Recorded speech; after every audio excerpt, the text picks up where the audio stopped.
Welcome back to another episode of Tech TLDR. Today, having a space update, taking a look at SpaceX and their Starlink program. They've had some interesting stuff happen with them lately, some good contracts that they secured, and the programs that they're using to hopefully continue to fund SpaceX as a whole, and that's going to continue to finance the missions to Mars, the moon, and any other extraterrestrial possibilities. So sit back, smash the like button, and let's get into this. So the Starlink program, if you don't know, is a part of SpaceX, and it's a low orbit satellite that's going to provide internet access to hopefully everyone around the world. No matter where you live, you can have internet access. Now, they currently offer this program already, as they already have about 900 of these satellites in orbit, and they plan to do anywhere from 12 to 42,000. The FCC has already given permission for the 12,000 by mid 2027, but they want to eventually get all the way up to 42,000. So the Starlink program that they already have in place, these satellites, you can actually buy the service for $99 a month, which depending on where you live, I know in my local area, that's actually pretty good considering Comcast prices for internet. That's our only provider, and it's absolutely through the roof. So by them doing this is going to absolutely disrupt a lot of areas in terms of internet providers. I know for me, especially once we got this service, if we get this service, we would no longer use Comcast. We would just get internet streaming services, and that would be that. Now, another thing that they've done recently is they've actually secured an $855 million contract with the SEC for their Starlink satellite internet project for the exact reason I just mentioned. The FCC wants everywhere in the US, no matter if you live in the city or a rural area, to be able to have access to internet. In the areas that they've already tried this, that have little to no internet whatsoever, they've had tremendous success, great speeds, and this is what the FCC has been pushing for, not just from SpaceX. They've actually have a $20 billion effort to spread it all across America. And with SpaceX only getting 885 million of that, that means all over the country is going to have very high speed internet. I wouldn't be surprised it's 5G internet. Now, this is big because it shows the FCC's trust in SpaceX in their satellite program in order for them to get an actual contract from them. Now, on top of that, we've also established a contract with the Space Development Agency. Now, that's the Space Force that we heard about for so long. It's somewhat coming to fruition, even though it's essentially kind of what we already have with the Air Force and other intelligence agencies. Now they got a $150 million contract with the U.S. Department of Defense's, specifically Space Development Agency. The point of this is by late 2022, they're going to start putting in satellites and other tracking systems to prevent essentially other governments attacking with satellites, with rockets, things like that. Stuff we kind of already have, but I believe that they want better, more up-to-date technology, and they're choosing SpaceX to be the vendor of that.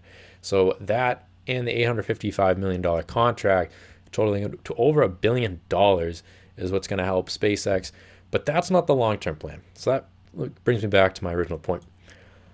So in order for us to get to Mars, to get to the moon, we're going to need, SpaceX is going to need a lot of money. You can't do it for free, and there needs to be financial incentive behind it. So Starlink is, I believe, what's going to be the bridge that does that in the meantime until SpaceX finds more vendors that want to bring stuff to Mars and pay stuff to get to Mars, pay for stuff to go to the moon. Starlink's what's going to be funding it. So if they can successfully get into this telecom industry with their satellite program, with their internet providing services, they can look to do anywhere from $30 to $50 billion per year. And Elon Musk has already made it said that all the revenue, he's not taking it out personally. All of this money is going back into the business to continue to grow it, continue to develop it. If you're putting 30 to 50 billion, obviously that's not all profit, but let's just say even 10% of that, $3 to $5 billion per year back into your project, you're going to have a much better chance of success.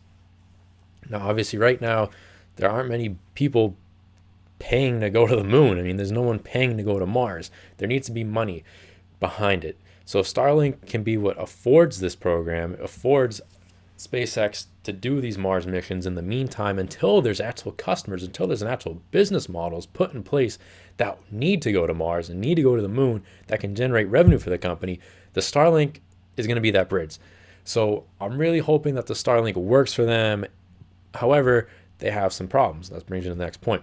So with the Starlinks that are already put into orbit, I believe about 900 of them, they've seen roughly about a 2.5% failure rate.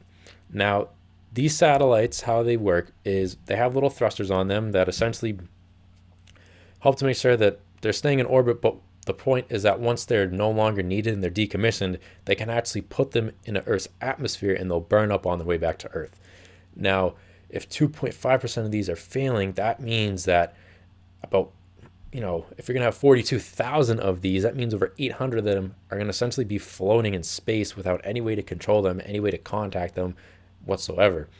The problem with that is if they crash into something already existing that we need that's currently functioning, another satellite, they're not going to be at the same range as the ISS, but you never know what they could crash into. Any sort of space technology that's currently going up there, any astronauts, anything like that. So that's really the problem with that. Now, 2.5% isn't a lot, and it's actually pretty common in the space industry of a failure rate. But when you have 42,000 of these in total and 2% of those are failing, you're going to have a lot of possible issues, and you're just really raising the stakes for a catastrophe to happen. Now, SpaceX can crank these numbers down, or if they can find a way to possibly do this with less than 42,000 and still get the same results as the technology advances, because as of right now, they're approved for 12,000 to 2027. So if by 2027 they can figure a way to get the same results that they do with 42,000, let's say maybe 30,000, I think that'd be a better course to pursue. So that way you're 2.5%, because any failure rate's inevitable. Of course, anything is going to fail. There's no such thing as a 100% success rate. But if you have less things that are failing overall as the numbers, you're going to have a lot less chance, obviously, of catastrophes happening. And because of that, a lot less lawsuits, too. SpaceX can't be affording lawsuits right now. So with all that in mind, I still think that Starlink is, as crazy as it sounds, what's actually going to get us to Mars. Like I said before, until we have businesses in place that are paying to go to Mars, for whatever reason that is, there needs to be funding in the SpaceX. They're obviously doing government projects here and there and flying to the ISS, but Starlink's probably going to be the way that they do it. It's going to be the big ticket in terms of their funding.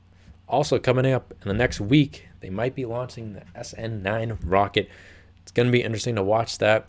So by all means, if there's the content you want to hear, if this is what you like, hit the like button, hit the subscribe notifications, and have a good one.